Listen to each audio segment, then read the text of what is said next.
Welcome, beautiful thinkers. So today I'd like to present this interview with my friend Alistair Hart.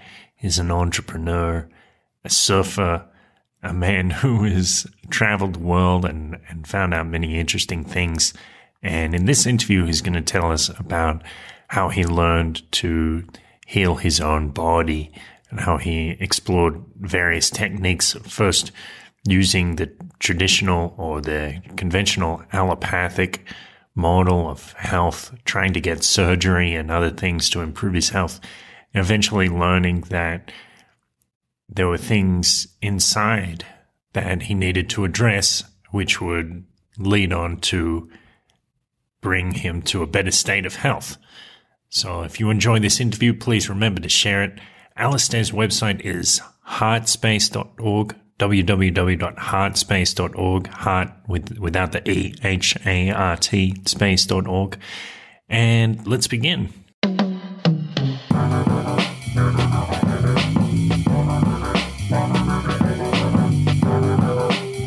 This is a beautiful thought. I'm here with Alistair Hart, traveler, adventurer, surfer, entrepreneur. How are you, Alistair? I'm good, thank you, Kurt. Wonderful to be here. I appreciate the invitation and excited to step into this space with you. Yeah, great to have you. So you're going to tell us a story about how you improved your health over your life when you had a health crisis and eventually managed to overcome that challenge. Tell us where the story begins. Oh, totally. Like all good, like all good stories, it involving health, right? There's always a doctor present at some point. Hopefully, you hope, right? Yeah, it was. I think it was about. I was about 16, and I remember I was at Royal North Shore Hospital, and I'd kind of been in and out of there for a few years, trying to get all of these things and ailments and surgeries kind of fixed and so forth. And I remember the doctor had this huge stack of manila folders on his, it was almost like a foot high. And he's like, this isn't normal for someone your age as a young man to be having these experiences. You shouldn't be coming in here with this. And it's like you kind of, you're shopping around for things to kind of cut, burn, or take out, So this isn't normal. Wait, he thought that you were shopping for doctors, or what do you mean? Yeah, just that I was, and it was like, not, what's the word, kind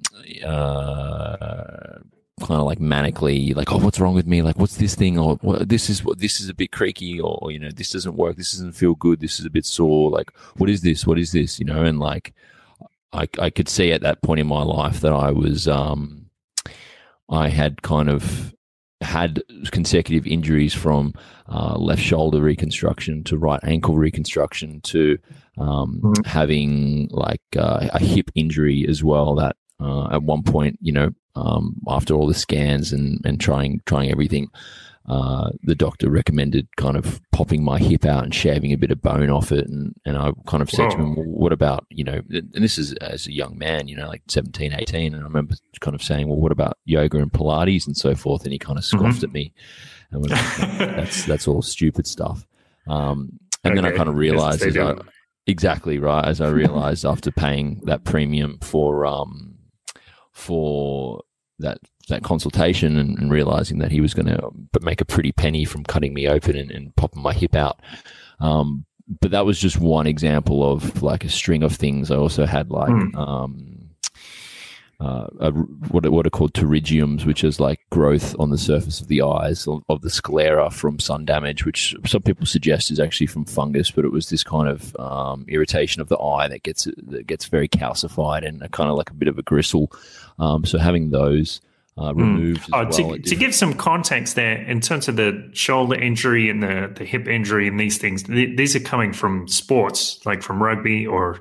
From rugby and skateboarding, and also just being a bloody stupid young man at some point doing silly things. And there's stories there, and nearly getting run over and doing stupid stuff. But the main ones were from sport, and also we'll get into a bit later. I got irritable bowel syndrome and a parasite from when I went to South America. But going back to that early kind of, launch pad, it was, I remember sitting in that doctor's room and he said, look, this is not normal for you to be having all of these injuries here. Like, what's going on?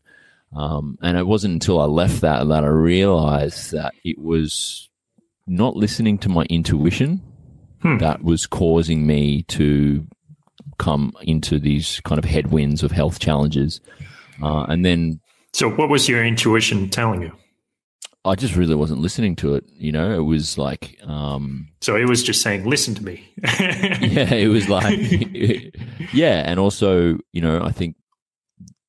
I don't know where it comes from is, it might not even be relative to being a young man, but having like a sense of stoicism and she'll be right and just getting on with it, and a kind of unhealthy masculine energy that ultimately, when I did have these injuries, I didn't really listen to them and take care and do the proper rehabilitation, or just go, okay, I'm really injured right now. I need to look after myself. I was more like, oh no, it'll be fine. And so I played on, with a broken ankle for a game, or I didn't go and ice it, or didn't do rehabilitation, and there was bits of bone snapped off in me, and kind of what I realized as I matured through this, and even later on into my early 20s, this was about a 10-year journey that just kept popping up onto the radar like a blip. Every 3 or 4 years I'd have this incident that I'd have to do a rehabilitation for. So I got really comfortable with being in the rehabilitation mindset, and seeing myself in a tunnel that I would have to come out of. And there were other things there that... I remember having like blocked ears for like a year, like these weird kind of sinus issues. I had a tonsil removed as well, but my ears would be blocked for a year. And I remember like thinking like, oh, I'm going to be walking around for the rest of my life like this, like trying to pop my ears and having this, not keeping in context, like these aren't massive, issues, right? That I was incredibly but it's all cumulative. Like, it seems like your body is kind of falling apart or something, like creaky bones and this and that, and and you feel like an old man. Totally, way before my time. It's not like I had leukemia or anything significant. That it's all relative. But what that kind of allowed me to realize is that I actually had to drop into my body.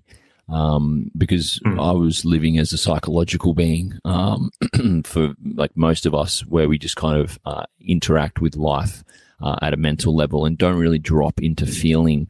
And so for me, it was I kind of see it as we have a greater intelligence, and the intelligence of our body is connected into that greater intelligence. And if our conscious mind isn't kind of taking the information, our subconscious mind's going to throw things up for us and give us these red flags and say, hey, listen to me. Hey, drop in your body. Hey, this is a problem. Hey, you need to pay attention to this. Right. So that kind of that's something actually. It came up in an interview I did a couple of years back. My friend Sam Neffendorf does this practice he calls meta health, and he says that a lot of the time, like even perhaps if you stub your toe or like smack your knee into something, in some sense, that's your body trying to give you a clue that something's wrong. Totally. And you're always like, thank you. Thank you. Thank you, corner of the table. That's always what I say. Exactly. Thanks, toe. You really knew where you were going. Yeah, I appreciate that wisdom. Please have some more. Yeah. But at that stage, you don't really think about it, and like most things, there's also a level of naivety there. And I was very much, brought up where you trust the doctors, and you trust, you kind of outsource and externalize the solution to everybody else. Like they'll know, they've got to know. Surely they've got to know. And that kind of got me onto this path of like learning the human body and the mechanics, and also the organs and conditions, and having to kind of do my own self-diagnoses. And I guess that really started to happen when I did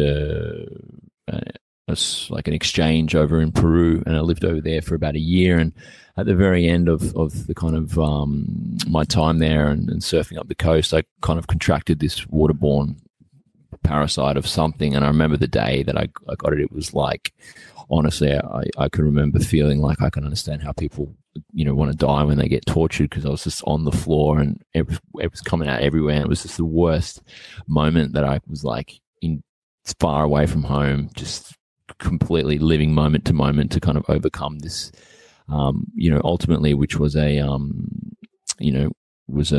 invasion of a foreign body into mine that just completely wreaked havoc. And it took probably 5 years to get my biome and my gut back to the way it was. But right. Those 5 years was met with so many specialists and different approaches. To clarify there, like you're not talking about like something that you ate. You're talking about like you were swimming or surfing and something like washing. Like we're in Ecuador, right? And at the time they were cutting off the power for like 4 hours a day. Right. And we were kind of living in this village for like a month. So my brother and I figured we'd probably be better suited to kind of buying some food and keeping it and kind of making our own lunches and stuff. And then on one of the days, I guess I washed it with some water that was no bueno, and it had some type of amoeba or microbe in it that was a pretty nasty bugger, and just absolutely shocked my system and wow. Kind of really, I mean, at the worst, it wasn't that bad, but it was like, going to the toilet 10 times a day. You'd be out back in Sydney, or you'd be on a day, or you'd be trying to work or trying to do something, and you'd be like, fuck, how close am I to the toilet? 3 minutes, 4 minutes, like 30 seconds. Like, can I run to the toilet? Like I can't even, like, do I need to wear diapers? Wow. And it was like, and so kind of, but that process had kind of already been built upon a foundation of getting familiar with rehabilitation and discomfort and kind of having this process of, okay, antibiotics, okay, surgery, okay, doctors, waiting rooms, okay, public healthcare system, okay. So I imagine at some point you just said, hang on, so there's got to be a different way. There's got to be something else. Well, that kind of leads into like a bit of a kind of a spiritual awakening, or a form of realization that, everything is energy. And beyond that, there is this like, why am I kind of encountering these experiences? And the hindsight I got from that, and there's a few other journeys that led me into my spiritual path, but this was a big one because it was so gradual and so subtle. It was kind of like, if I didn't have those, I probably wouldn't have had the humility and the pace and the slowing down to kind of get to grips of appreciating good health and of being in my body. I would have probably taken a lot more risks that could have. I am kind of risk prone. So, like loving big waves surfing and skateboarding and doing things that, are on the edge of my comfort zone, and often away from people out in the bush alone, or doing these things that kind of make me feel alive, And so I guess those experiences allowed me to put me on my path of rehabilitation and well-being, which eventually led me into becoming a yoga teacher and a meditation teacher and a few other things there as well. So how did the realization come about? Like you have this, you've got this parasite and you're having these health problems, running to the toilet and everything. Yeah. And I imagine that there's probably no exact moment, like you probably can't pinpoint it. I just started having those back and forths with the medical fraternity, and I could start to see that 99.9% of them mean well, like most people in the world. Sure. And they're doing the best that they can with the knowledge that they have. But after going and exploring the alternatives as well, like being open to, for example, rehabilitating before I contracted that parasite, I had rehabilitated my hip by focusing on Pilates and yoga and isolating the muscles and strengthening everything around it, and really working into that, to the fascia, into the muscle, and really starting to build that area. And I saw, okay, well, if I can fix myself there, tick. Okay. And then I could see, okay, well, yes, I had surgeries in these other parts of my bodies, but I could kind of also strengthen those and rehabilitate those and get those back to normal. Okay, so tick.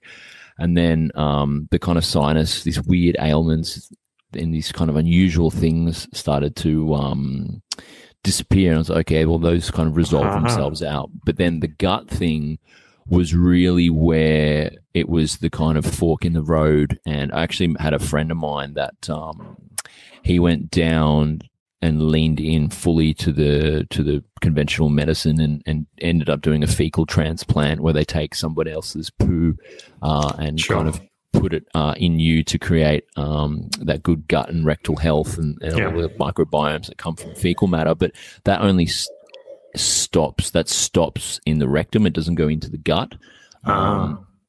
So I chose to do an alternative path where, you know, after having all of the like colonoscopies and you know, I had all these weird things where I'd wake up in like a colonoscopy, you know, got this huge metal black coil of camera up your butt, and I remember waking up and being like, what is this? Like, try to pull it out, and they're like, sedate him more, or waking up in my like local eye surgery. That was because a lot of these were public healthcare, right? So with public healthcare, they train their interns, and there's actually a huge I think it's in January or July in the States, they associate a significant amount of death each year to intern error associated with the public healthcare, but they haven't really done that much, obviously, because of COVID now. But I remember with my eye, for example, just a quick story. It was like waking up under local because the doctor was like, "Oh, I think you made a mistake there. You cut too much off." And I was like, "Excuse me, you're right." And they're like, "Please don't talk, sir." And it was like, then I kind of started to kind of understand that at the end of the day, you're a patient because you have to be patient while they practice on you because they're practicing, and everything in the known medical profession is built on the past. Right? It's all human and shared knowledge and information. So you're constantly building on what has come. So, and a lot of the amazing technology and modern science is fundamental to the world today. But then there's this also ancient kind of state of well-being that is naturally well, and that you can kind of rehabilitate yourself without, you know, cutting or burning or kind of having the incentivization of going into surgery. So I made sure that before. Well, was there a point where, like a point where it was immediately obvious, like, oh, either I go with the fecal transplant or I choose something else? Do you remember that moment or that? I guess period?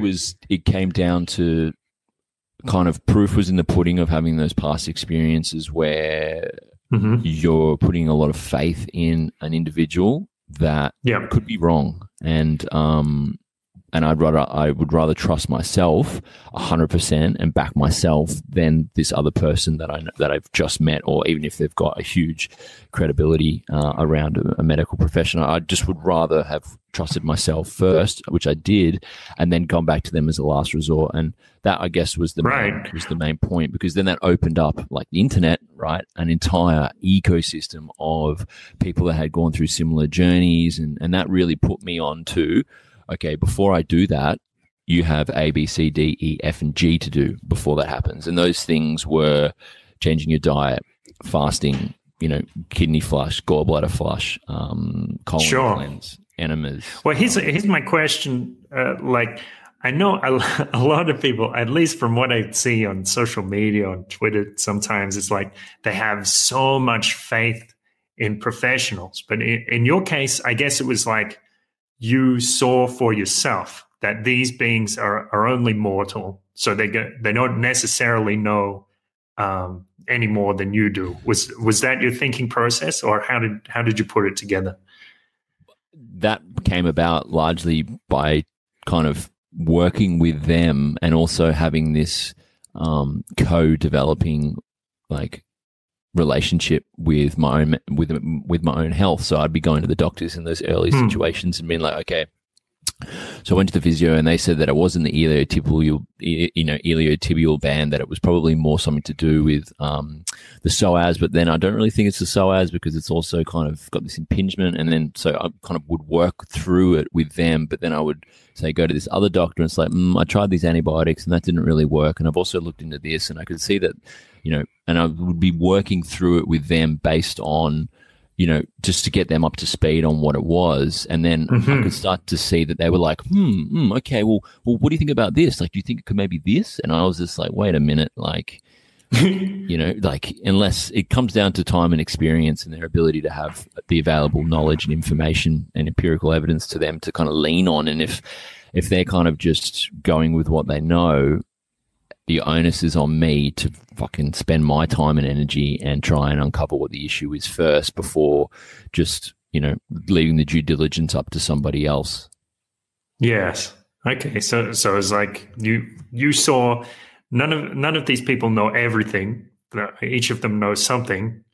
And so it must be like, it can't be their responsibility. There's no way your health could be their responsibility.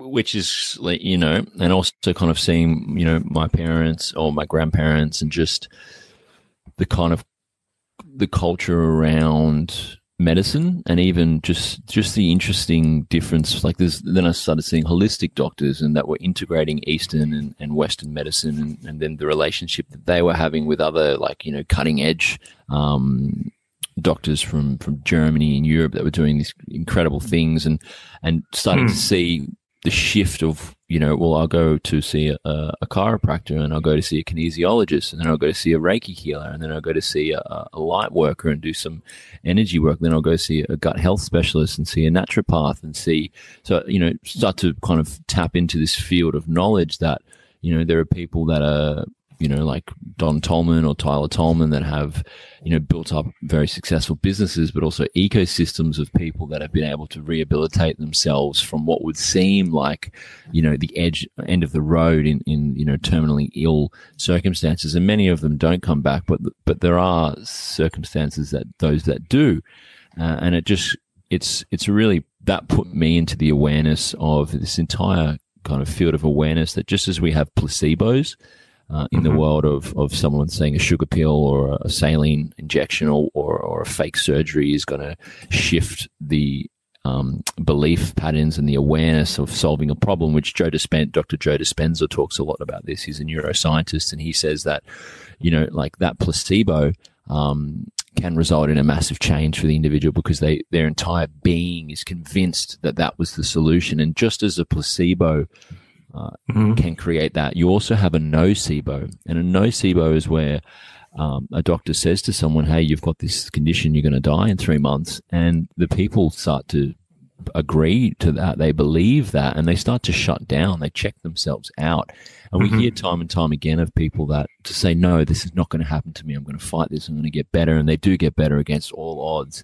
You know, it's because, yes, there are circumstances where the situation is the situation, but the power of the mind and the consciousness is incredibly, incredibly powerful. And I just kind of guessed for myself, I was like, fuck, man, I can, you know I can, if this is my dharma or my karma to go through this journey, then I know that I can go through it. And there was always this momentum building me. I could always see the light at the end of the tunnel, and I kept my sense of humor, you know, to be honest. Kurt, that was one thing that through all of these situations, it was like, it wasn't even that bad. I always could kind of, you know, I remember I also had like rhinoplasty where I had my sinus reconstruction done, and I remember coming out of the hospital with fucking, you know, black eyes and nose thing, and I decided to have a few lads over and smoke a bunch of bloody joints and have a fire with my mum around, and, you know, drink a bottle of wine and get on the, you know, heavy painkillers. And it was just like a fucking, all right, what are we doing today? Oh, it's this thing we're getting over with. And also seeing other people that were incredibly, you know, in far worse states with their own conditions. It was very humbling to think, fuck, this is, I have a little scratch, really. And if my journey is to kind of get into my body and learn about that, then I'm going to do that with some compassion and a little bit of love. And eventually kind of everything started to kind of settle up, and that kind of story was behind me. And then another one kind of began. But yeah, this was really the kind of getting into my well-being through challenge. So what, I mean, you say you try all these different healing modalities. Was there any one which stood out, which made you say, well, that's definitely disproportionately successful? Or was it just, it was more like what was changing inside of you, like you believed that you had responsibility and power over your own health? Or what was it that made the difference? Good question. if you asked me a few years ago, I would have probably pointed to a specific technique or modality, which I can recommend a couple. But I know from what I've learned now from my teacher, Mark Bredner, who's a student or a master from the kind of Himalayan masters tradition, and also the Ishtar Tantra yoga as well, kind of student from the Yogananda lineage of that kind of inner engineering, right? The Kriya practices, where yoga is kind of 8 limbs of yoga, which is the Ashtanga tradition. And what yoga provides is a science, and it's a science of reduction. It's not the science of addition. As human beings, we are already whole. We are already in union and balanced and well by our natural state. It's just that there's layers and barriers that are built up as we come into this duality that the mind creates. And as the mind starts to create them, they fold out into the different energy bodies, or what's called sheaths or koshas. And as that kind of consciousness from source is incarnated in the physical body, it folds out into the world. And as it folds out, it starts to create emotions and sensations. And as beautiful or as challenging they are, there's still a form of separation, even if that's love or it's the closest vibration to union.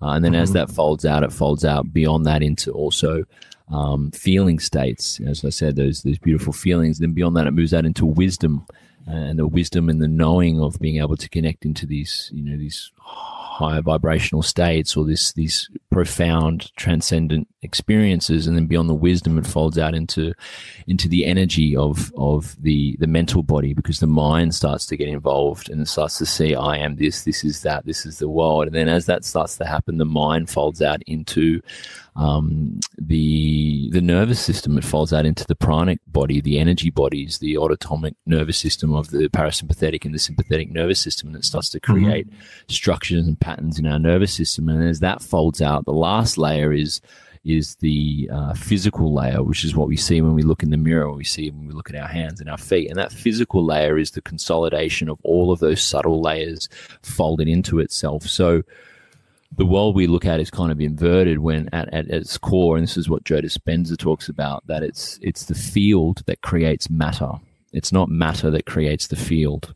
So it's the field that folds out into itself and consolidates into the physical form that then has a charge and vibration. So if you want to change the physicality of something, you want to change this gross material world, which is all made of atoms, and atoms are 99.9% empty space that are constantly vibrating in a state of flux. If you want to change that physical aspect, it begins at the subtle level.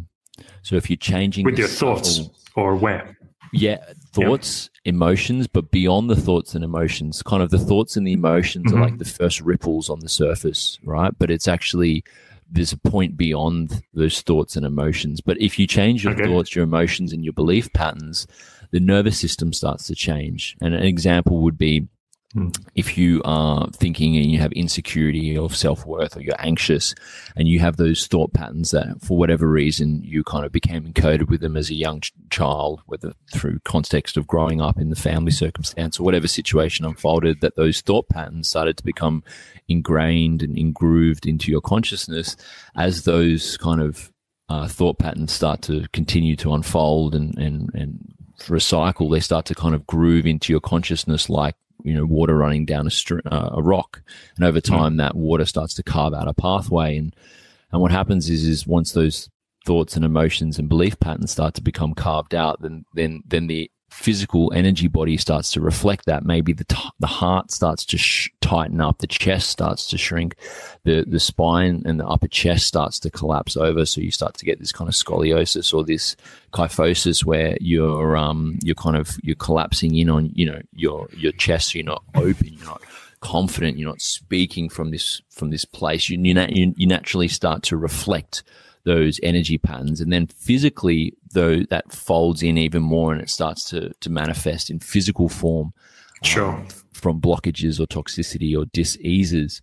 So Alistair, in your case, how did you begin to change those patterns, those subtle energy patterns? I spent a long time trying to change them at the external level, going and doing the mechanical things of detoxification, including the surgery and these things. That was where it started. Yeah, it was the first ones, and then things just keep started to pop up, and then I was like, okay, maybe I'll go a little bit deeper, and I'll work at the actual kind of filtration and the communication system of the body, and how the kidneys function, and the liver, and the gallbladder, and the defecation kind of intestines, and start to kind of see how all of this starts to work, and start to kind of systematically study them. Go and see a specialist and get a cleanse kit and start to kind of filter through these, and try going vegan for 2 years or a year, and then vegetarian, and go back to bone broths and try fasting. And so I was kind of, over the process of 2 or 3 years, I really started to develop my sensitivity. And that sensitivity allowed me to kind of just commit to the journey for the sake of the journey. And I could see the difference that was starting to occur in my physical being. But then, although that those issues started to be resolved, because I had kind of you could kind of say I had kind of unbundled the knots in my physical body, there was still the subtle energy charge that, and thought patterns, and the belief systems that was still there, which got me more into personal development and life coaching. So it's like in some sense, you still kind of had the identity or the mentality of a sick person. Totally. Yeah. I started from the outside coming in, right? Like, okay, this is an issue. How do I address that issue? What's the solution? And that's a very kind of yang, kind of masculine way to kind of, find the tool to do the job. And then I could start to see, though, and fortunately you meet teachers on the way, and I could start to see that all of those were just kind of like signposts for my consciousness to evolve, and then I had to go through those experiences. And it was interesting, just before I go back to maybe kind of where that stream, following that stream back, led me to, but I remember I saw a really wonderful astrologer by the name of Cal Garrison, and for those that aren't that familiar with the value of astrology, it's really useful, because when I had someone like her who's been doing astrology for close to 60 years look at my natal chart, which is the chart and the positions of the stars at the time of your birth, and what astrology kind of blending with astronomy kind of works with is that they associate metaphysical or archetypal energies with the planets. Right. And so based on where the planet is, it kind of tells a story in your life.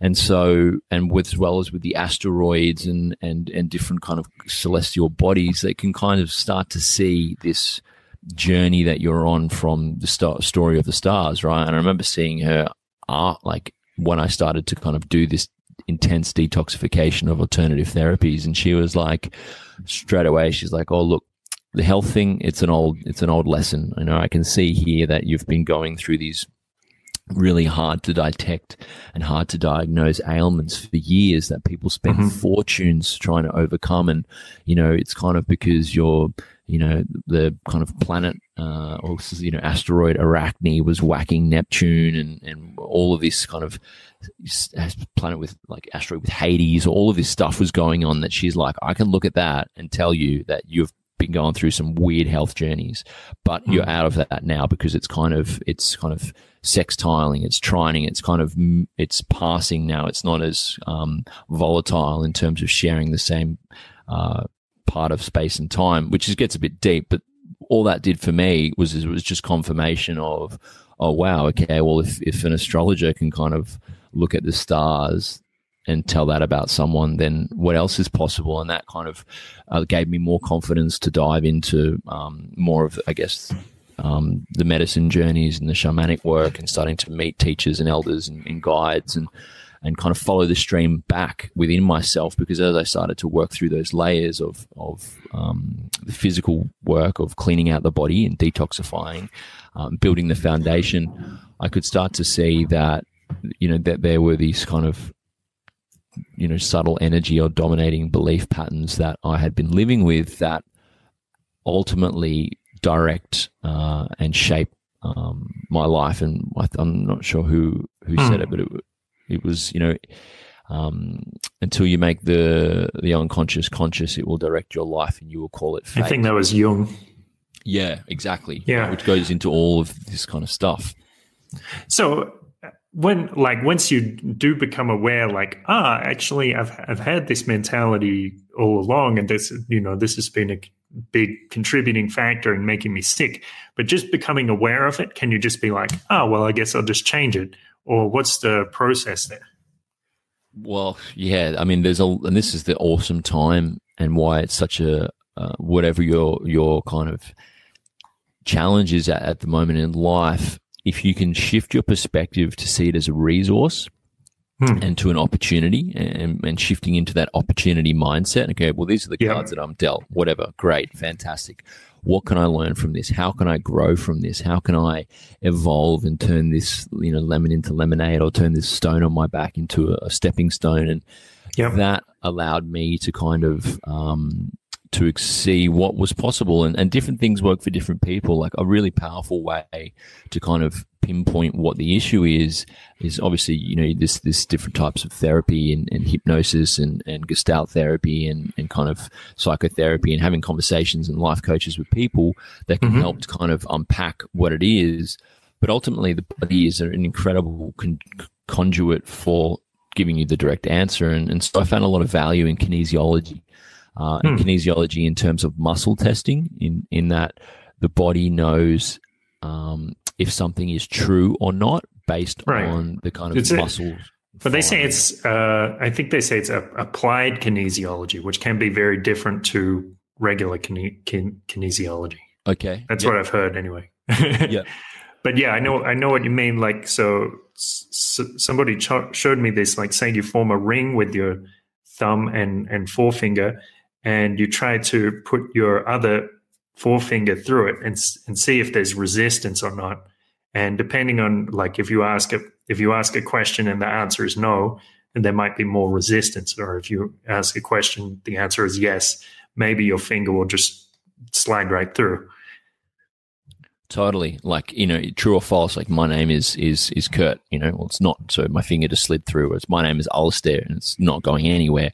And the same with keeping your arm up at 90 degrees, like a kind of pointing your hand right out in front of you and putting pressure down on the hand on the other side.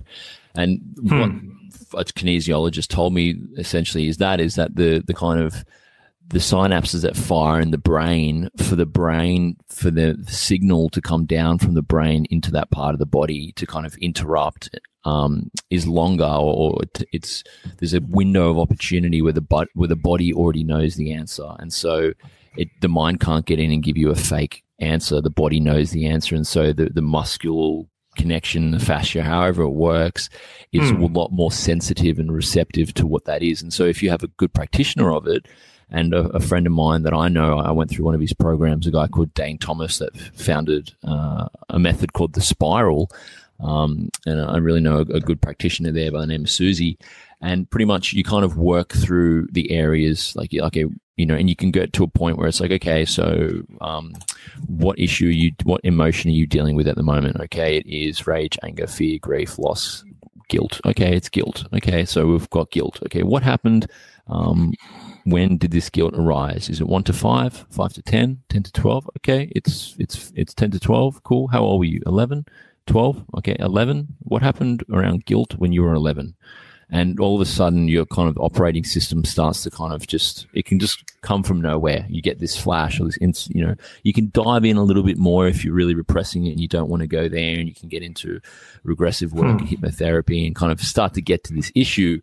And then you see, that it's because of this happened. And all of a sudden that this subconscious pattern has been swirling around in your life, in your subconscious since then. And it's kind of creating this havoc in your life in a very subtle way. And so there's ways to overcome that. You can do it instantly, and some of them take a little bit more work, where you continually have to sit in the fire of yourself and work on yourself and shift, because at the end of the day, it's like, how deeply associated are you with that? Is it an attachment or an aversion, and how deeply colored or charged or ingrained is that within your being? And sometimes it's not very deep for some people, and sometimes it's very deep for other people, but innately, just to kind of finish on that point, is like this, your soul, your higher self, your consciousness always is looking for expansion and liberation. And if you can kind of get it to the doorway of it, it's gonna walk straight through it. The floodgates are just gonna open. So it's just until you have that awareness of it, though, it's just kind of lurking in the background. So in your case, can you name a specific instance that like a specific memory that you discovered using these techniques, which then unlocked your belief, I guess? There was a few, but I guess one, and it wasn't just so much with kinesiology, but this idea of this subconscious patterning that I could have discovered with kinesiology, although the practitioner at the time didn't use kinesiology. He used, and this was my yoga teacher, he just kind of reflected back to me what I was saying, doing, and pretty much showed me the shape and structure of my body and how those were manifestations of the energy pattern. And for me, it was this this kind of bright and shiny expansion and this very Disney character-esque big triangle puffy chest, kind of living out in the promise of impact and seduction and trying to make something in the world and trying to. Ultimately, my consciousness was trying to get love and acceptance by doing things in the world, being a successful business person or giving people what they wanted or people pleasing or whatever this stuff was. Just like this masculine caricature. Which is a neediness for acceptance and love that was trying to create in the world to feel accepted and validated. And so because that wasn't grounded, because that energy wasn't resting and secured and accepting, everything in my life that I was trying to do wasn't really ever manifesting. Businesses would fail, investments would go sour, relationships would not work at all. And so it was kind of a house of cards. And so that was going on until I was about 28, until I met this teacher, and he kind of showed me. He's like, "Look, man, few people get the opportunity to be aware of this, because especially that type of archetype of energy, it's really big in the business world, and ego is really associated with it. And it takes a lot of humility to kind of get real and to say, well, fuck, I am, on the border of bankruptcy. I don't have any long-term relationships. Nothing I've done has worked. It's not poo, no one loves me, but it's like, just being real with And to what extent was this related to your health issues? Well, everything's health, right? Mind, body, and spirit. In terms of my life, my health journey was coinciding with the building of a business, which was in the technology app development space, which then kind of led me to working into the app development space, which was interesting because as I went from this externalization of solutions, of looking out for people to fix me, and then kind of saw that in my business of looking to make a business that wanted to be bought or people that would want to use to try and, get money to do what I love.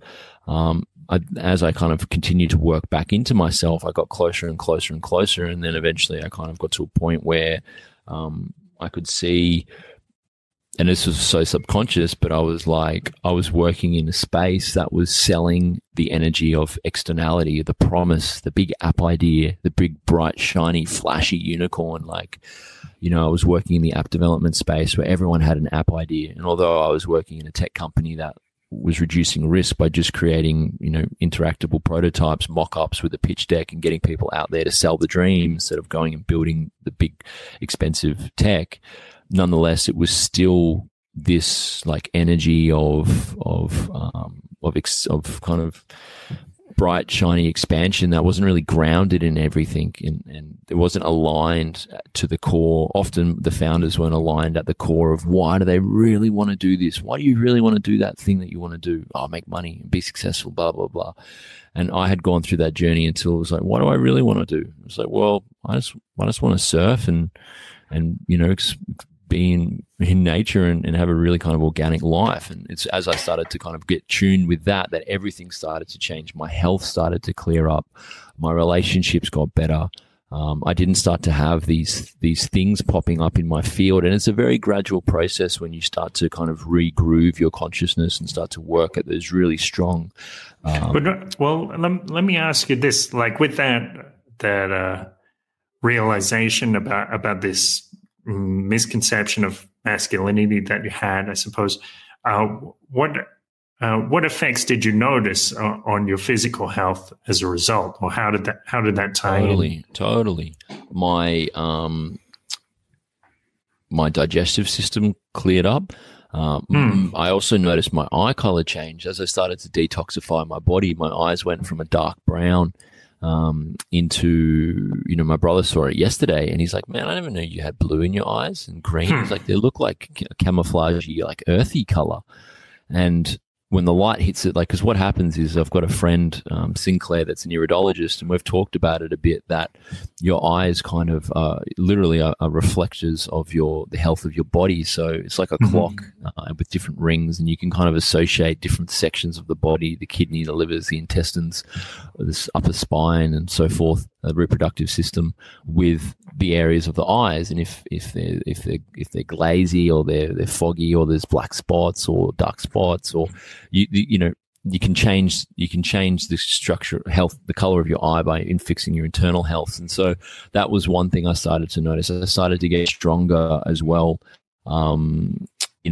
Which from the outside, I started to get back into training and into yoga, but I also started to feel more empowered to change my body. Like, yes, okay, I had a broken ankle and a sore shoulder and a broken rehabilitated shoulder and a hip, but that doesn't mean that I can't just do time under tension and start to strengthen that area of the body and start to pump energy into that. And that brought me into energy work like Tai Chi and Tantra, where I started to explore how we are made of light at atomic level. We're subatomic electromagnetic beings. And so if you can start to refine and still your consciousness enough and train it, it's all about training. And there's many traditions that teach that training, that you can start to experience that atomic experience from the Vipassana meditations, where you sit in silence for 10 days and you start to learn how to feel your body, the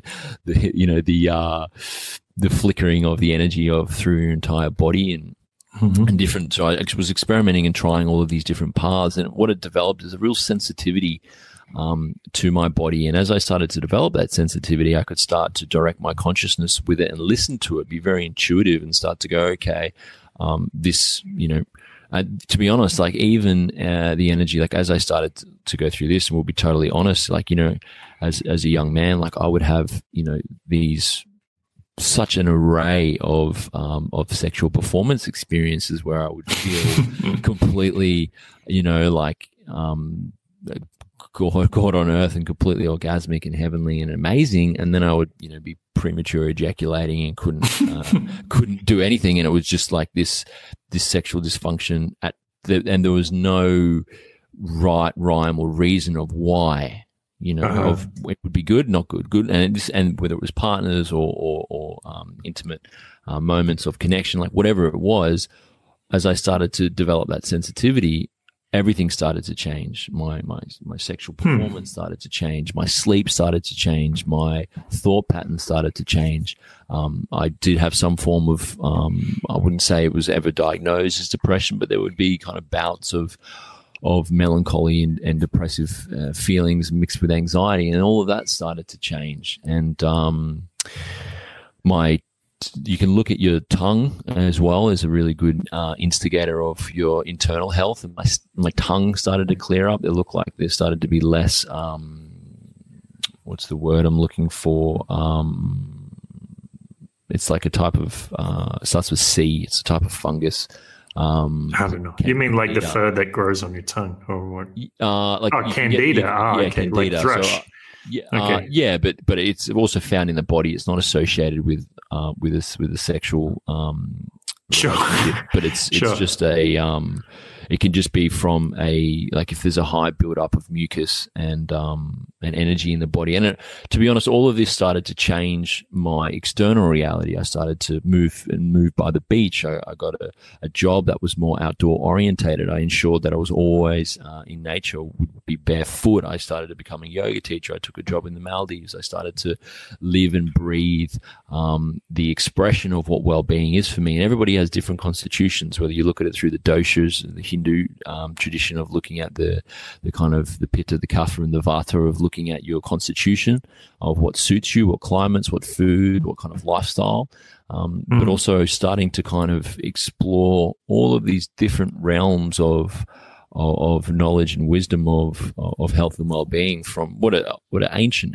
traditions. And I started to see like no one person has all of the answers. And so if you want to go on that journey, it is a journey, but be confident and back yourself, because when you go through that process, you know, you gain something from it that nobody else will ever have, other than the people that have gone through it in their own way. But yes, so, I have a question for you. Yes. So do you think for you personally, if you could somehow go back to yourself when you were 10 years old and tell yourself these things, do you think that would change things? Like, do you think there would be some way where you could just go straight to the goods rather than going through all this, all this rigmarole, exploring the physical realm first? Or did you have to really go through the whole process to find out what was going on? It couldn't have been any other way, you know, and we all have our journey. And I kind of tell some of my clients that you know, my assessment or relationship of knowing to this is that as a being, as a all omniscient, supreme being that is a part of Creator, we agree to the life experiences that we incarnate, we have as a path of karma. And so we're given and call in those experiences for the evolution of our consciousness. We are having the exact experience that we need for the evolution of our consciousness. And so when you kind of see it like that, you know, like whether it's a credit and a deficit system, once you start to kind of, you know, create the space and you've cleared out enough deficits, you'll be able to still work on the big kind of, you know, the hairy knots that are still down there that, you know, would have only come to the surface after having been released of what kind of needed to go before that. And so there's always work in process, you know. And so for me, my approach to it is kind of this joy fuel living, right? So it's joy fuel. Everything is a fuel source. And if you're able to kind of see your challenges as a fuel source, because nothing lasts forever. And we know this because the law of reality is impermanent, and the Buddhists teach this, it's impermanent. And if something is impermanent, it's never going to be forever. And even if it's the most painful thing, emotional, physical experience, it will change. You know, it will change. And so by nature of knowing that everything changes, we can come to see that nothing,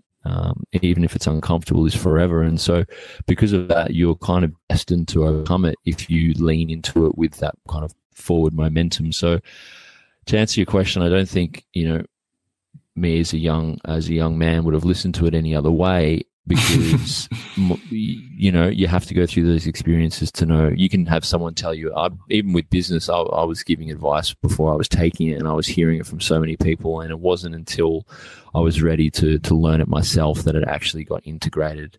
And that's kind of the way of living, I guess. The only thing I would just is that we have this, like, we have this destiny. We all have this destiny. We're all on this timeline, and you might take different paths and different roads to get there, but you're inevitably in this kind of current of your life. And sure, you might take some choices that might lead you this way and that way, but you're inevitably going to get on into your destiny. But when you kind of get more in tune with yourself, you just get into this slipstream that kind of hyperspeeds it. And when you get into that path, this flow state of alignment, life just becomes a lot more magical. The quality of life is just so much more of what you have envisioned for your life, that vision and that highest potential. And there's just a lot more ease and grace, you know. Yes, there can be ups and downs, but you just kind of start to slice through them a little bit more. And that's really kind of, if I could tell myself anything as a young person, I'd say, you know, there's no rush. You know, you're going to get there. So get there when you want to get there. At the end of the day, people will have those experiences that they want, whether it's continuing to have reoccurring relationship, you know, toxic relationships or patterns or whatever it is, or health addictions or whatever it is. People are going to continue to have that show up in their life until they resolve it, because what you resist persists, and it might show up in different forms. But until you integrate it, that aspect of your consciousness, and bring balance to it, then it will no longer be a charge in your life. Okay. Thanks, Alistair. Thanks for sharing your story and telling us about how you explored yourself and how you found those different aspects of yourself. And yeah, thanks.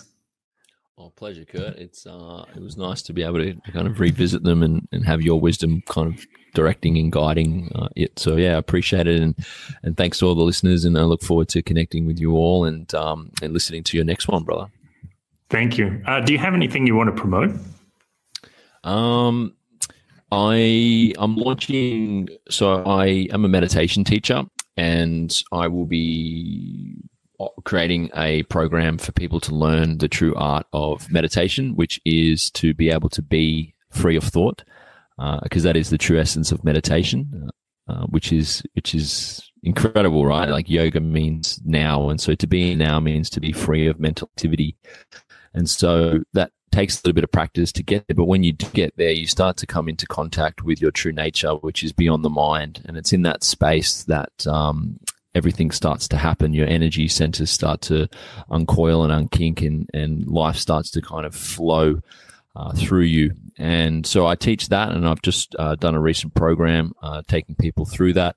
And so I'll be building that as a entry point offering for those that are interested at a starting point, while I also build out a more of a pretty robust program for millennials, called the Millennial Momentum Machine. So my primary focus at the moment is working with millennials, because we are the future of the world. We're the kind of standing at the door of change. And so if we can sort ourselves out in mind, body, and spirit, and tame our mind and get really clear, then we can actually make a difference here. So what's the website? Yeah, so it's www.heartspace, HARTSPACE.org. So heartspace.org, heart without the E, HART. My name's Alistair Hart. And yeah, everything's on there. And I'm also on Instagram as ALIS7AIR. So it's Alistair, but instead of a T, it's a 7. So ALIS7AIR. Cool. Great. And a big fan of the podcast. So yeah, look forward. I'll, might jump in on the comments if people have any questions or anything, or we can loop them back into to another episode. Yeah, man. Well, if you want to join the Telegram group, you're welcome. And would love get to in the conversation there. Totally. Seeing as I think WhatsApp's taken a bit of a dive this week. Everybody's jumping ship. Like 20 of my Latin friends are there. Like it comes up saying so and so has joined Telegram. I'm like, really? Okay. It's good. I think it's the best thing. They finally pushed. They finally pushed it too hard. Well, yeah, Facebook, right? Yeah, exactly. Yeah. All right. Well, thanks again, Alistair. Beautiful, Kurt. Enjoy, and I'll see you when I see you. A beautiful thought. Thank you for joining us there. If you enjoyed that interview, please feel free to share it with your friends. Share it over social media. Anyway, maybe on Telegram, considering that so many people are abandoning Facebook and WhatsApp right now. And have a wonderful day. That's all there is to say.